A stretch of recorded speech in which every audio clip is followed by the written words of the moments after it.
Welcome to recipe hacker. இது வரைக்கும் என் சேனலை சப்ஸ்கிரைப் பண்ணாதவங்க சப்ஸ்கிரைப் பண்ணிக்கோங்க. பக்கத்தில் இருக்க பெல் பட்டனை ப்ரெஸ் பண்ணிக்கோங்க. இன்றைக்கி நம்ம மேகி போண்டா எப்படி ரொம்ப சீக்கிரமாக செய்கிறதுன்னு பார்க்கலாம். இது ஒரு நியூ ரெசிபி. இது கிட்ஸ்க்கெலாம் ரொம்ப பிடிக்கும். இப்போ நான் ஒரு பவுல் எடுத்துக்கிட்டேன். அதில் கொஞ்சமாக தண்ணி ஊற்றிக்கிட்டேன். தண்ணி சூடானோடனே நான் ஒரு பேக்கெட் மேகி எடுத்துக்கிட்டேன். நீங்கள் இப்பி இல்லை டாப் ராமன் எந்த இது மேகி வேணால் எடுத்துக்கலாம். இப்போ நல்லா வாட்டர் ஹீட் ஆனோடனே நான் வந்து மேகி பவுடரை கொஞ்சமாக ஆட் பண்ணிக்கிறேன். ஃபுல் பேக்கெட் ஆட் பண்ணக்கூடாது, கொஞ்சமாக ஆட் பண்ணிக்கலாம். நல்லா பாயில் பண்ணணும். எப்பயும் போல் நம்ம மேகி குக் பண்ணுறது தான். இப்போ நம்ம மேகியை ஃபில்டர் பண்ணி வச்சுக்கலாம்.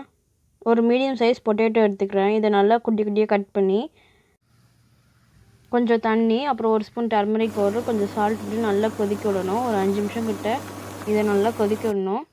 இப்போது 1/2 பேக்கெட் மேகி பவுடரும், கொஞ்சம் சால்ட்டு, அப்புறம் கொஞ்சம் கடலை மாவு,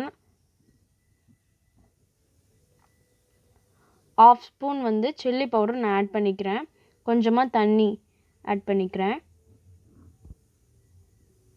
இப்போது இந்த மேகி எடுத்து இந்த மிக்ஸ் கூட ஆட் பண்ணிக்கிறேன். இதை நல்லா மிக்ஸ் பண்ணணும். அப்போ தான் இந்த காரம்லாம் இந்த மேகியில் ஆட் ஆகும். இதை வந்து நம்ம ஈவினிங் ஸ்நாக்ஸாக சாப்பிட்லாம். ரொம்ப டேஸ்டியாக இருக்கும். இதை நம்ம மிக்ஸ் பண்ணி ஒரு 10 மினிட்ஸ் வச்சுருக்கணும். இப்போது ஒரு சில்லி ஆட் பண்ணிக்கிறேன். ஆல்ரெடி நான் 1/2 ஸ்பூன் சில்லி பவுடர் ஆட் பண்ணதால் ஒரு சில்லி எடுத்துக்கிறேன். உங்களுக்கு இன்னும் காரம் வேணும்னா 2 சில்லி எடுத்துக்கோங்க. இதை நல்லா மிக்ஸ் பண்ணணும். அப்புறம் 1/2 ஸ்பூன் வந்து ஜிஞ்சர் கார்லிக் பேஸ்ட் நான் ஆட் பண்ணிக்கிறேன். நல்லா மிக்ஸ் பண்ணிக்கோங்க. இப்போது நம்ம பாயில் பண்ணி வச்சுருக்க பொட்டேட்டோவை இதில் ஆட் பண்ணிக்கலாம். இந்த பொட்டேட்டோ நல்லா பாயில் ஆகிருக்கு. இந்த பொட்டேட்டோவை நல்லா நம்ம மேஷ் பண்ணிக்கணும் இந்த மேகி கூட.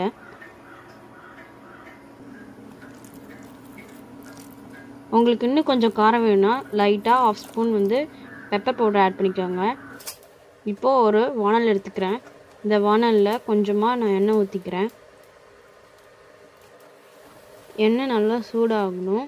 அது வரைக்கும் வெயிட் பண்ணுவோம். இப்போது நம்ம மிக்ஸ் பண்ணி வச்சுருக்க மேகி, அதுக்கப்புறம் உருளைக்கிழங்கு, கடலை மாவு, அதை வந்து நல்லா உருண்டையாட்டம் உருட்டணும். நல்லா ப்ரெஸ் பண்ணிக்கோங்க. அப்போ தான் இந்த மேகி இந்த உருளைக்கிழங்கு கூட ஒட்டும். இப்போ நம்ம உருண்டையாக உருட்டி வச்சுக்கலாம்.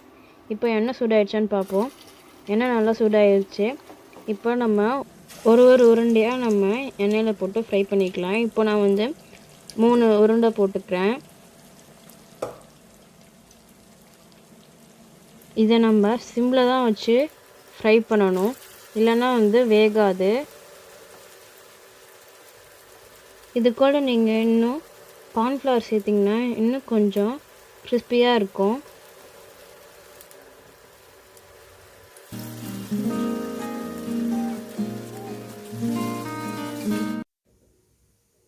இதை இன்னொரு சைடு நம்ம திருப்பி போட்டுடலாம். இதை ஃபுல் அண்ட் ஃபுல் நம்ம சிம்லேயே வச்சு ஃப்ரை பண்ணால் தான் உள்ளார இருக்க ஸ்டஃப் எல்லாம் குக் ஆகும் நல்லா, இல்லைன்னா வேகாது.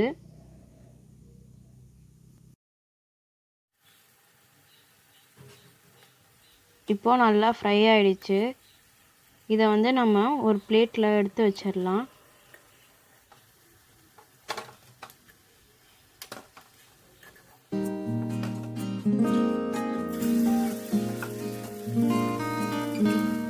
எப்போவும் நம்ம மேகியை பாயில் பண்ணி தான் சாப்பிடுவோம். இதை வந்து நம்ம கொஞ்சம் புதுசாக நம்ம ட்ரை பண்ணலாம் வீட்லேயே. இது எல்லாருக்குமே ரொம்ப பிடிக்கும்.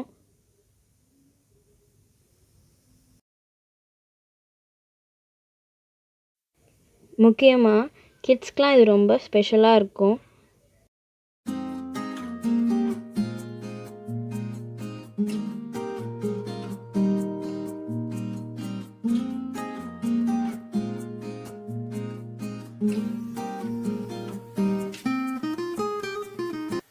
இது இப்போது ஒரு சைடு குக் ஆகிடுச்சு. நம்ம இன்னொரு சைடு திருப்பி போட்டுடலாம் எல்லாத்தையும்.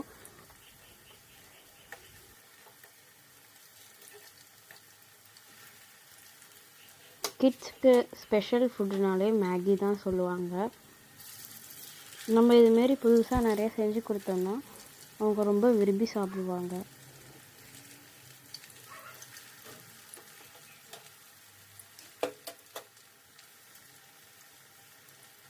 உங்களுக்கு இந்த ரெசிபி பிடிச்சிருந்துச்சுன்னா வீட்டில் ட்ரை பண்ணி பாருங்கள். ட்ரை பண்ணி பார்த்துட்டு சொல்லுங்கள்.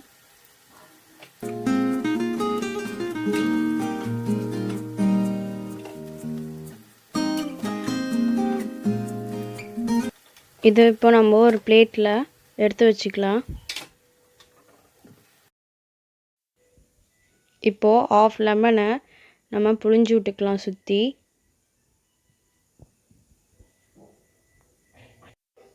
இது வரைக்கும் என் சேனலை சப்ஸ்கிரைப் பண்ணாதவங்க சப்ஸ்கிரைப் பண்ணிக்கோங்க. அப்புறம் பக்கத்தில் இருக்க பெல் ஐக்கானை ப்ரெஸ் பண்ணிக்கோங்க. இப்போ நான் கட் பண்ணி காட்டுறேன் எப்படி உள்ளார வந்திருக்குன்னு. தேங்க்யூ.